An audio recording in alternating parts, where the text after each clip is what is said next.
So yun na So, nga. ako, mas gusto ko. Although yung Panopio, magaling din naman, si Dal. Pero parang mas okay. Kasi may Jerica Haminse na silang kinuha eh. Pwede pa ba? Oo. Pwede Dalawang pa guard na kasi bago point. agad. Oo, pero mas gusto ko si ano, yun ang sinabi mo pa, just like RJ and ano, yung isa pass first, yung isa score first, Truth. Ah, shoot first.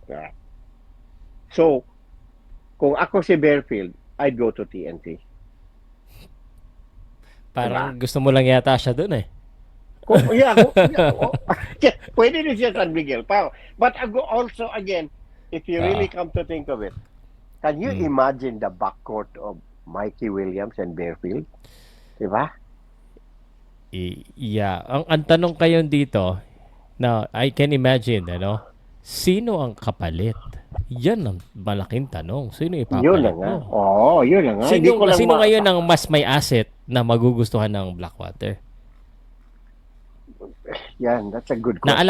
Naalala ko si Coach Tim. Sabi ni Coach Tim nung tinanong natin kay Bearfield, Oo. kung si Bearfield daw ay kukuhanin nila, ang pwede daw makapalit dapat, si RJ kasi ganun daw yung level ni Bearfield. Pero hindi daw nila gagawin yon. Oo. 'Di ba? Sabi Yeah. niya yon. Yes, O yes. But he sa also TNT, said, sino?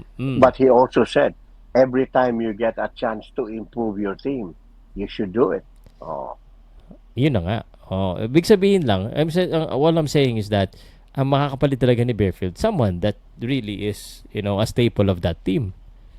Who would that be with TNT or SMB? TNT pwede mo ibigay si Nambatak, isang point guard, at saka isang +1 na player.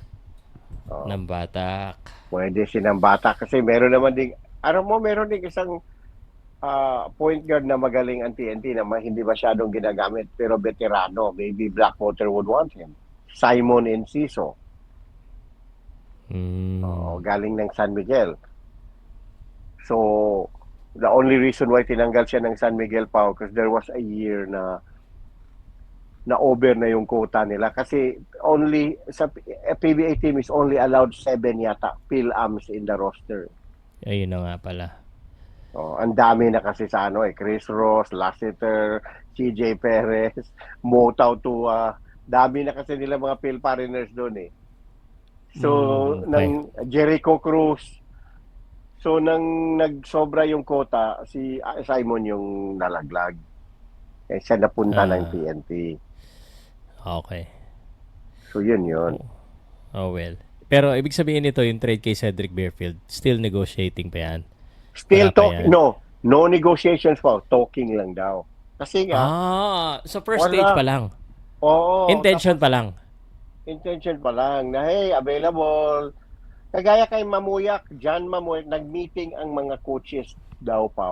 Like, I think 5 days ago, nag-meeting ang mga coaches to be Mm. appraised of the rules changes as it pertains to officiating. So, while there daw, sinabihan ng NLEX ang lahat ng mga coaches na, hoy, by the way, available si Gian Mamuyak. Sinabihan ng rain or shine. Okay. Ang lahat ng mga coaches doon. Okay. Tapos wala daw offer na nagustuhan nila. Wala daw masyadong nagbigay ng value. Ang asking price kasi ng Rain or Shine is a next year's draft pick 4, 5, 6. Yun ang Mm. asking price nila. May mga team daw na sige gusto pero ito lang bigay namin, isang player ganito. Hindi daw commensurate sa value ni Gian Mamoya. Okay.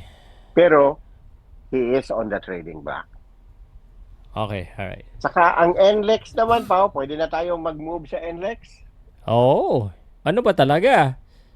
Jimmy Alapag is coming to the Philippines. So, you said he's gonna be a consultant. Si Snow naglabas na coach. Ano ang pinaka-latest dito? Okay, kinausap ko si Jong Oichiko because he's still coach, Mhm. right? So sabi niya, may, expired na daw contract niya.